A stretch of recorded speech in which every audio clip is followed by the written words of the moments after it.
Welcome back to the deep dive. Today we are really digging into something fascinating. Yeah, it's a source, actually a workbook, aimed at tackling anxiety, worry, fatigue. But not just mentally. This is about the physical side, right? That connection between, food, sleep, movement, and how we feel emotionally. Exactly. A powerful connection and honestly, often totally overlooked. We're pulling out the key insights, the science-backed tools from this material. Right. So our mission today is to unpack the most important bits. We want you to get the why behind these feelings, the physiology, not just the what to do. Because here's the hook, and it's kind of a big one. What if those things, you feel the racing thoughts, maybe feeling irritable, wiped out, even panic attacks, what if they have a physical trigger? Like something to do with blood sugar, Yep. seriously. Yeah, something potentially as basic as that. Let's get into it. Okay, I'm intrigued. Where do we begin? The brain. Yeah, let's start there. The source simplifies it, saying the brain kind of operates in two main modes. Think of it like two different channels. You've got the responsive cortex brain and the reactive limbic brain. Responsive cortex. That sounds like the logical part, the thinking part. Spot on. Cerebral cortex, hippocampus involved. Yeah. This mode is running the show when you feel safe, calm, well-fed, stable. Right. It lets you think clearly, make good decisions based on what's actually happening, learn, process things consciously. You're present, you're looking forward, responsive. Okay, makes sense. And the reactive limbic, that sounds like trouble. Well, it's not ideal for everyday life, let's put it that way. It kicks in under stress, perceived threat, or crucially, when that body power supply is shaky. The fuel thing again. Exactly. Dang it. This mode filters everything for survival, danger, safe, and it triggers those automatic reactions, fight, flight, freeze. Or just falling back into old habits. Right, you're reacting on instinct, often negatively, not really thinking things through. So the core idea is how stable our body's energy is. That actually influences which brain mode takes over. Precisely. If your body's signaling instability, like low fuel, the brain defaults to that reactive mode. And spending more time there. Leads to more anxiety, worry, fatigue. Directly. Your brain thinks it's in an emergency, even if your life is totally calm, just because the fuel supply is unreliable. Wow. Okay, so let's talk fuel. Food. The source mentions 4 types. Yep, keeping it simple. Quick, stable, satisfying, and structure. Quick as carbs. Got it. Right. Broken down into glucose, brain loves it, but it's absorbed fast. So you get spikes. And crashes. And crashes, big time. Excess gets stored, usually as fat. And protein, the stable one. Yeah, protein's amazing. Builds everything, including brain cells. And the liver can turn it into glucose, but slowly, like a time-release fuel. So no big spikes and crashes. Much, much smoother. Really stable, long-lasting energy. Okay. Fats are satisfying. And essential, healthy fats anyway. Cell membranes, brain cells especially, hormones. Plus, they help you feel full. Right, I remember the whole low-fat craze. They just added sugar instead. Exactly. Right. Which didn't help blood sugar stability at all. We need those healthy fats. And the last one, fiber. Structure. Think veggies, whole grains. It's like the packaging. It slows down how quickly you absorb everything else. Time release again. Sort of, yeah. Keeps that power supply steady. Plus, veggies bring tons of nutrients. So ideally, a meal has all 4. But the source really highlights protein plus some carbs as the fast track. That combo is like the dynamic duo for stable blood sugar. The protein just smooths everything out. Okay, which leads us to hormones. Insulin and adrenaline. Yeah. How do they play into this? Okay, so when you eat, especially carbs, your body releases insulin. Think of insulin as the delivery truck. Delivering what? Glucose, amino acids, fats, taking them from your blood into your cells for energy or storage. But high-carb, low-fiber stuff, that triggers a big insulin release. And that truck works fast. Very fast. Clears that glucose out of your blood really quickly. Okay, so blood sugar drops. Yeah. And that's the cue for adrenaline. You got it. Adrenaline isn't just for facing down threats. Your brain also releases it when it senses glucose is dropping too low too fast. It's like an alarm bell. Telling the liver, we need sugar now. Exactly. And the liver starts making glucose from protein or even muscle tissue. Okay, wait. Here's the bit that sounds wild. The source says that process the adrenaline release itself actually causes anxiety symptoms. It causes a lot of the physical feelings we label as anxiety, that shakiness, racing heart. sweating, feeling suddenly desperate for sugar, nausea. Yeah. That's often your body's physical response to adrenaline trying to get your blood sugar back up. And remember what happens when adrenaline flows. It flips you into the reactive limbic brain. Bingo! So now you're feeling those physical sensations and interpreting everything through a threat filter. Low glucose, high adrenaline. It feels like anxiety because it is a physiological stress state. So, the anxiety isn't always the starting point. It can be the result of this fuel issue. It's a huge reframe. And the source mentions, for people with trauma history, this can be even more intense. Trauma can actually create more adrenaline receptors in the limbic system. Making them more sensitive to these dips. Potentially, yeah. But understanding this is happening, this physical chain reaction, gives your thinking brain, your responsive cortex, a chance to step in and say, okay, this is physiological, maybe I need fuel. Let's walk through that glucose and insulin roller coaster example they give. Super common pattern. Maybe you grab cereal, a bagel, a muffin for breakfast, high carb, low protein, low fiber. Quick fuel. Right. Glucose spikes, big insulin release to handle it. Insulin does its job really well. Yeah. Maybe too well. Clears the glucose fast, often in like 90 minutes to 2 hours. I didn't crash. Brain senses the drop, alarm bells, adrenaline release. And suddenly, maybe mid-morning, you feel shaky, irritable, foggy, can't focus, maybe even have racing thoughts. Oh, because blood sugar tanked. And you're stuck in that reactive brain state, down the coaster slope. Okay.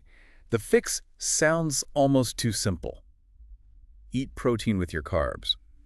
But why does that work so well? Because the protein fundamentally changes how quickly those carbs are digested and absorbed. It slows the whole process down. So less of a spike. Less spike, which means less insulin needed. And because the glucose release is slower, more gradual, you avoid that sudden, rapid drop. Which means less chance of the adrenaline alarm bell. Exactly. No sharp drop, no adrenaline surge. You stay more easily in your responsive thinking brain. It's about a slow burn, not a flash fire. Okay, understanding that why feels powerful. But this source is a workbook. So the how. What tools does it offer? Right, practical stuff. It starts with just figuring out your own baseline. They have things like a snapshot of anxiety assessment. What does that do? It helps you get really specific about your signs. What does anxiety or worry or fatigue actually feel like in your body? What are the physical signs, the brain-body signs? Knowing that is step one, usually in an appendix or downloadable. In tracking, there's a worksheet for that too. Yeah, the What Impacts Anxiety worksheet. This is where you track symptoms through the day, when they flare up, when they ease off, alongside what you ate, slept, did. To see the connections for yourself. Exactly. To spot your accelerators, the things that seem to ramp up the anxiety, and your resilience factors, the things that help bring it down. The source mentions someone, Taylor, using this during a stressful visit. Yeah, great example. Taylor tracked and noticed spikes during family drama moments, or when she skipped meals, got hungry. So seeing the pattern helped. Totally. She started planning ahead, taking short breaks, making sure she had protein snacks, handy jerky, boiled eggs, and she really prioritized her sleep routine, even with everything else chaotic. And it worked? Big difference. Less anxiety during the visit, less recovery time needed after, just understanding her triggers and having a plan. The source suggests just trying this tracking for 3 days, see what you notice. Okay, beyond tracking, there are quick fixes. I like the sound of the lizard brain treat. Huh. Yeah, it's a great name, right? Speaks right to that reactive brain. This is for those acute moments, panic rising, feeling totally wired or shaky, maybe if you wake up anxious or haven't eaten in a while. And what is this magical treat? Super simple.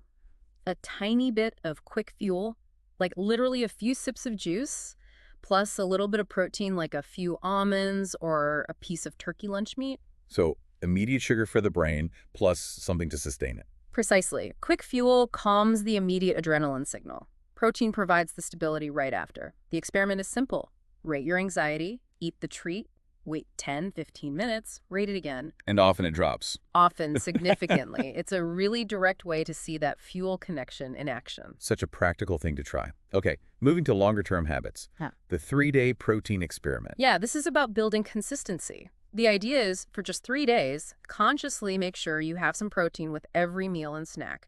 Doesn't have to be huge amounts, just present alongside carbs. Think small, frequent, balanced meals. And the point is just to observe. Just notice, they suggest a simple log, what you ate, when, and how you felt after. Energy, clarity, anxiety levels. See how stabilizing your blood sugar, even for a short time, impacts things. And to really get that balance right, They push looking at food labels differently. This sounds important.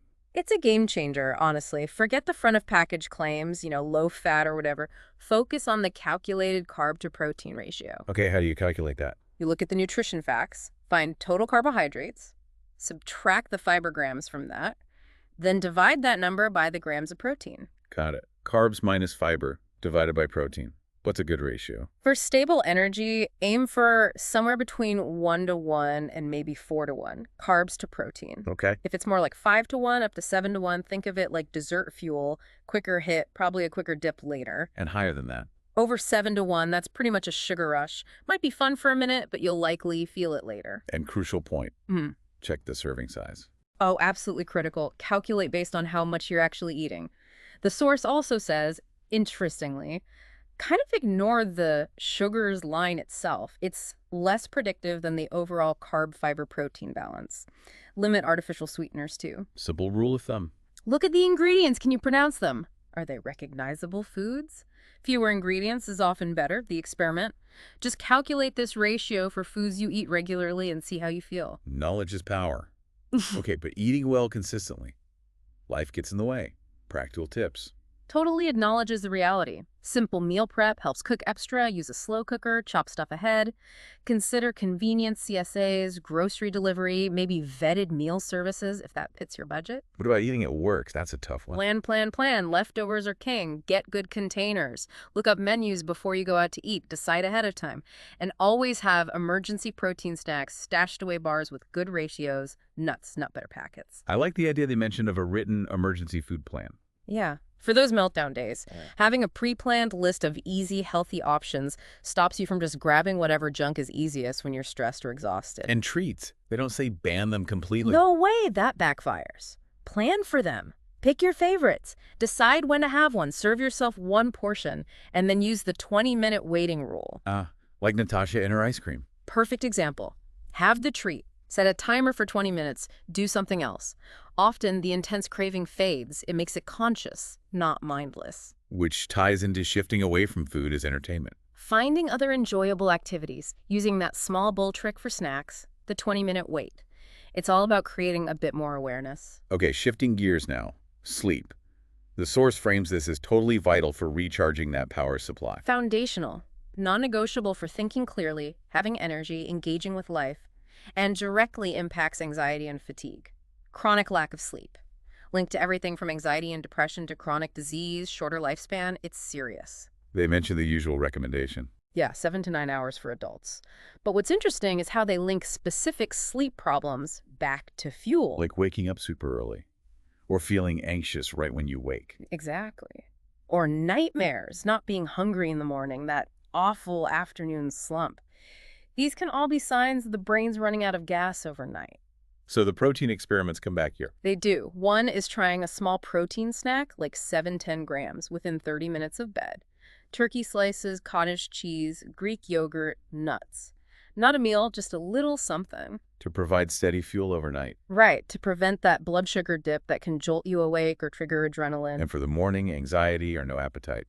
Try a tiny bit of quick fuel, like juice, right when you wake up. Gets the brain immediate energy. Then follow up with a balanced breakfast within the hour. If you struggle to wake up or sleep way too long, like over 10 hours, maybe keep quick fuel plus a decent protein bar, like 2.1 to 4.1 ratio right by the bed. Eat it immediately upon waking. Might need consistency for that one. These might take time to work. Yeah, the source says give these sleep experiments maybe 10-14 days consistently to see the effects. And doing the 3-day protein experiment first helps stabilize your whole system during the day, setting you up for better sleep. Beyond fuel, what other sleep rituals do they emphasize? Routine is huge. Same bedtime, same wake-up time, as much as possible, even weekends. Your internal clocks, your hormones, they thrive on rhythm. Chaos stresses the system, drains the power supply. And screens. The dreaded screens. Oh, yeah. Big one. Screen-free buffer zone. 30 to 60 minutes before bed. The light, the content, it just wakes your brain up. Ideally, kick screens out of the bedroom altogether. Wire your brain. Bed, sleep, or sex. That's it. Find other wind-down activities. Reading a physical book, quiet hobbies, calm music, connecting with someone face-to-face. It might feel weird at first, breaking the habit, but stick with it for a couple of weeks. And definitely avoid stressful content right before bed news, thrillers, online arguments. They also mention physical issues disrupting sleep. like snoring or sleep apnea. This is critical. If you're pausing breathing, your oxygen drops, stressing your whole system all night long, even if you're in bed for 8 hours. And that causes anxiety and fatigue. Absolutely. Major cause. They suggest trying simple things like nasal strips, but really, get assessed if you suspect it. It affects all body types. Treatment like CPAP can be life-changing for energy, mood, everything. And psychological factors. Feeling safe. Especially crucial for trauma survivors. Sleep can feel vulnerable. The source suggests using a present-day anchor. Something real you can see or touch, checking the locked door, a specific sound, grounding your subconscious in the safety of now. Kristen's client using the mall as a safe space is a powerful example of finding anchors. And connecting sleep to purpose. Yeah, having things you actually want to get up for, passions, connections, enjoyable activities that why get out of bed can make a real difference in motivating you to maintain a healthy sleep cycle. Okay, food, sleep, now movement. I like how the source reframes the goal here. Me too. It's not about becoming an athlete necessarily. It's about using movement for more energy and mental clarity right now. That's the immediate win. And the plan involves 3 things. Yep. Quick 30-second power-ups, walking consistently, and finding something active you actually enjoy. Tell me about the power-ups. Just that. Feeling sluggish, brain fog, 30 seconds of something intense, jumping jacks, run in place, dance break, quick jolt to shift your state. And walking. Seems basic but foundational. Totally. Even just 10-15 minutes boosts energy, clears the head, reduces anxiety, gives you a timeout, new perspective, sense of control. It's powerful stuff. Well, what if walking feels boring? How do you stick with it? Plan for your brain. Podcasts, music, audiobooks are obvious choices. Call someone, walk with a friend or dog, or try mindfulness, notice colors, sounds, smells, or give it a mini goal walk to the shop. Listen to one podcast segment, take one interesting photo, like the woman photographing the tree every day. The experiments here focus on just showing up. Exactly. Inconsistently consistent is the phrase they use. Maybe aim for 30 movement sessions in 45 days. Focus on how you feel afterwards, body and mind, not just distance or speed. Track it to see the positive effects add up. And variety is important. Keeps it fresh, uses different muscles, different brain pathways, lists things available, try something new 3 times before you decide. The anecdotes are great. The guy biking 35 miles, the woman doing kung fu in her 70s, the one doing 10Ks on vacation. Some activities tick multiple boxes. Like Kristen's Aikido workout, social, mindful, spiritual. Finding things like that makes them stickier. Okay, but sometimes it's not just about time. The source addresses deeper barriers. Yes, this is really insightful. Beyond busy schedules, sometimes there's a history of humiliation tied to movement. Bad gym class memories, feeling shamed. Naming that can help separate past from present. Kristen shares a personal story about this. And trauma. That connection seems really important. Crucial. The physical sensations of exercise, heart pounding, breathing hard, adrenaline can feel terrifyingly similar to a trauma response. It can trigger resistance, anxiety, even flashbacks. So the reframe is? Seeing movement as a way to build resilience to those sensations, to reclaim your body gently. Knowing why it felt hard is the first step, even if it doesn't change things overnight. That mall story again shows how anchoring can help build tolerance. Expectations and comparisons also trip people up. Oh yeah, comparing to others or your younger self, focusing only on performance, like the CrossFit guy who quit when he plateaued, or getting bored or anxious like Kristen's friend who cycled through activities. The point isn't peak performance, it's consistent showing up for the immediate benefit. Which brings us back to that positive feedback loop. Yes. Focus on feeling better now. That little energy bump, that bit of clarity right after you move, that's the motivation. It reinforces the behavior naturally, leading to bigger gains over time without forcing it. Okay, we've hit food, sleep, movement. The final, really critical piece, talking to your doctor.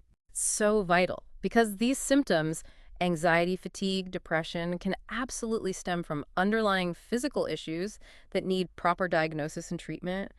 Don't just assume it's all mental or emotional. How do they suggest approaching that conversation? Really practically, lead with fatigue or physical symptoms, not necessarily self-diagnosing as anxious. Be specific about all your symptoms.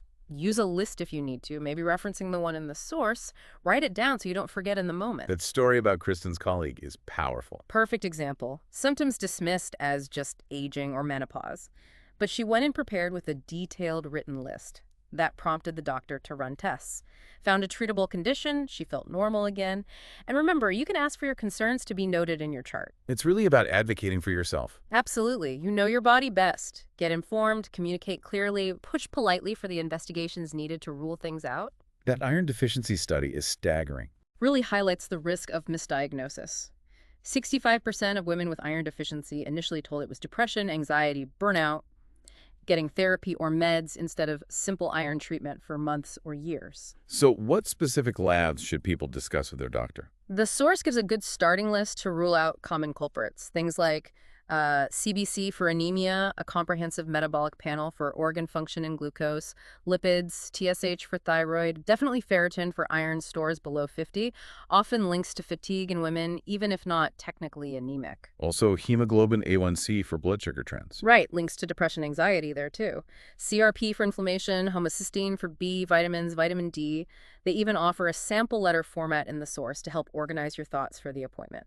And the Luca check-in story shows it's sometimes multi-layered. Exactly. She did the food, sleep, movement work, felt better, but not 100%. So she went back to her NP, armed with info, and they dug deeper. It's often not just one thing. So pulling it all together, the big message is our physical state is the foundation. Completely. Food, sleep, movement, underlying health, it's all interconnected. Changes in one area ripple out. Anxiety, worry, fatigue don't exist in a vacuum. They're tied to your body's systems.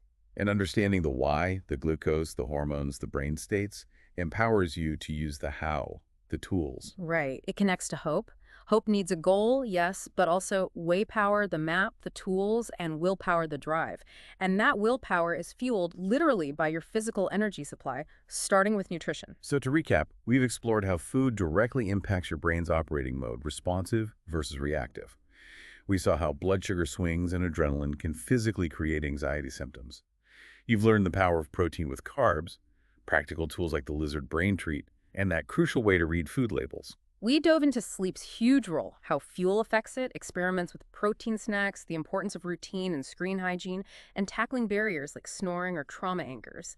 And we looked at movement for immediate energy and clarity, finding joy, overcoming barriers, and using that positive feedback loop. And crucially, how to talk effectively with your doctor to ensure physical causes aren't being missed. And remember, the source frames all these as experiments for you to try. It's about learning about your own body, your own responses. Okay, so considering this deep connection between your physical and mental state and all these potential experiments, Yeah. what's just one small thing from this deep dive that sparks your curiosity the most? What's one thing you might try, just to see what happens?